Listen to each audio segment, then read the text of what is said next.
Hey programmers, today I want to talk about patching on Grandmal 3 for us Grandmal 2 programmers. There are some new styles of organization in the patch sheet, and they're important to understand because they'll also show up in other interactions elsewhere in the software.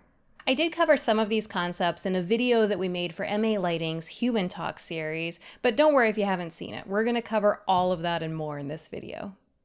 In the menu, we still have patch and live patch options.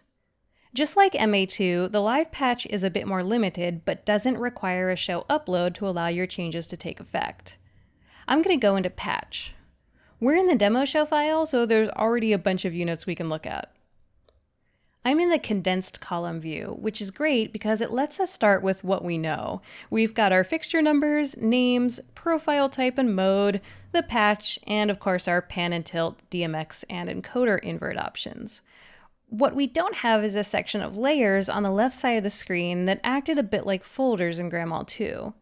There is a tab that says layers, but it's not the same thing at all. Organization in Grandmal 3 is all about folding tree structures and filters, not just in the patch window, but all over the software. You can fold or unfold grouping fixtures to find or hide data, and you can use the filter options. Let me change our column view to full. Now we can see everything old and new. Here's our channel ID and all of our 3D space information. Something new here is the ID type. There's already a few IDs baked into the software like fixture, channel, non-dim, and house lights, and you can certainly edit the last few names to make them your own. Some are locked because the ID types will also be used as keywords like fixture and channel on your command line. You could use these IDs as a filter in your patch, but you can also filter by any of these columns, like layer or class labels. Just turn on the filters option at the top right, and now use a cell to filter to just one item. Like I said, layers are not the same as MA2 layers. Think of these like layers and classes that you might use in Vectorworks. In fact, if you use MVR to bring a Vectorworks file in, the idea is that your layer and class names in your Vectorworks file would come in here. If you're not using Vectorworks, feel free to use layers and classes as labels and name them whatever you like. It doesn't even have to relate to anything, as long as it makes sense to you.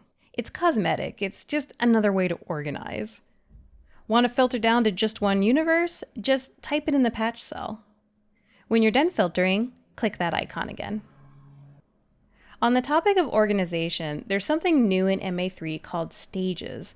A stage is a 3D space that holds all of your fixtures and 3D environment objects. All the units we're looking at here in the demo show file live in stage 1, but you can have multiple stages in one show file. In the Stage tab, I can add a new stage, and then when you want to add fixtures, back in Patch, you want to be sure that you're in the right stage up at the top right corner. Because see, each stage owns the fixtures and each 3D window can show a different stage. Even though all users can access any fixtures in any stage, you probably want to be able to see the units in the right 3D space. And be careful about deleting a stage. If you do that, it will delete the fixtures within it. So why would we make multiple stages? Maybe because you're controlling multiple physical spaces. Maybe you've got your touring show fixtures in a touring stage, and you could bring in festival fixtures into their own stage. If you want more information about stages, we made a video for MA Lighting's Human Talk that covers the concept. Next, let's add some new fixtures. First, I'm checking that I'm in the right stage, stage 1. I'm going to click Insert New Fixture. At the top of the window, there are tabs that get us to the various libraries. The In Current Show tab lists all the profiles that are already in use in this show file, kind of like the list of units on the right-hand side of the fixture wizard in Grandmal 2, so we could add more inventory of the same type of light if we needed. If we want something new, one place we could go would be the Grandmal 3 tab for the Grandmal 3 fixture library. This would be like clicking From Library on Grandmal 2 and then using the Import Fixture Type menu. It's not a large library right now, but it will grow. I also hope that the GDTF fixture library will become more robust and possibly become our largest library, but it'll take some time. If there's a fixture type you're looking for and can't find it in either of these directories, try the Grandma 2 library built in here. It's pretty large because it's got all of the fixtures created for Grandma 2, and yes, they've been converted to work on your Grandma 3 shows. If you're not familiar with GDTF or MVR, I've got a video that'll explain it for you, and it's pretty cool. I'll also link to the GDTF website down in the description. For now, I'm in the Grandma 2 library just because it has the most options, and I want to add some Super Sharpies. I'll use the filter to search for it. Pay attention to the list that we get below. Most fixtures have multiple modes, so you definitely want to expand the results with the arrow to find the profile that's right for you. I want this one, so I'll click it and hit select. So now I'm back in a menu that feels a little familiar where I can give it a name, a quantity, and a starting fixture ID. A layer and class if I want, and a starting patch point. If you want to pick a patch point from the DMX list, click the Sheet tab.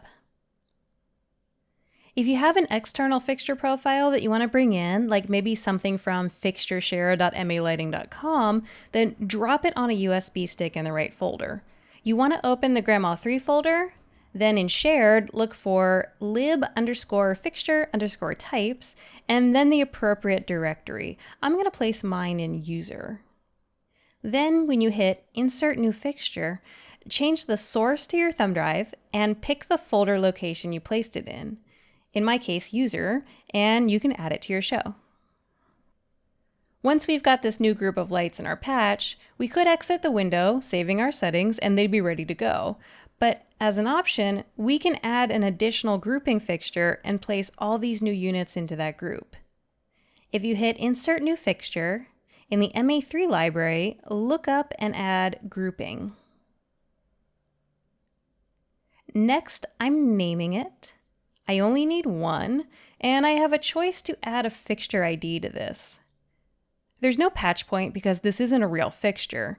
You could think of this as a parent folder that you can put fixtures into, and if I don't give it a fixture ID, then that's really all it can ever be, a folder that I can see in the patch window. But if we do give it a number, then we'll be able to access it in the fixture sheet, and when selecting it, we can apply values to all the fixtures contained in that group simultaneously. Before I can do that, I need to put these new units I added into this grouping fixture. I'm selecting them, clicking Cut, then clicking on the new fixture cell from inside the grouping fixture tree and clicking Paste. This will organize my new units as children of the grouping fixture parent. So now I've got my new units inside a grouping fixture inside a stage.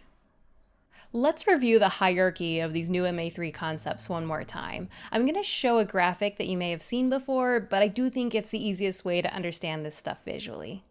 Each 3D stage will have their own fixtures and grouping fixtures with no crossover between stages, but all users can have access to all the fixtures.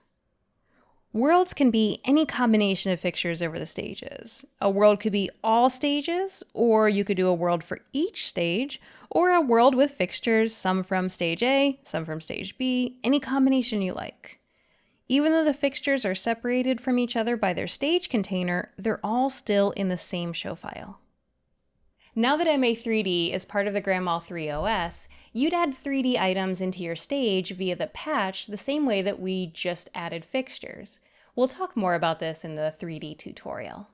Next week, we'll talk about what we can bring from our Grandma 2 shows into our Grandma 3 shows. See you then.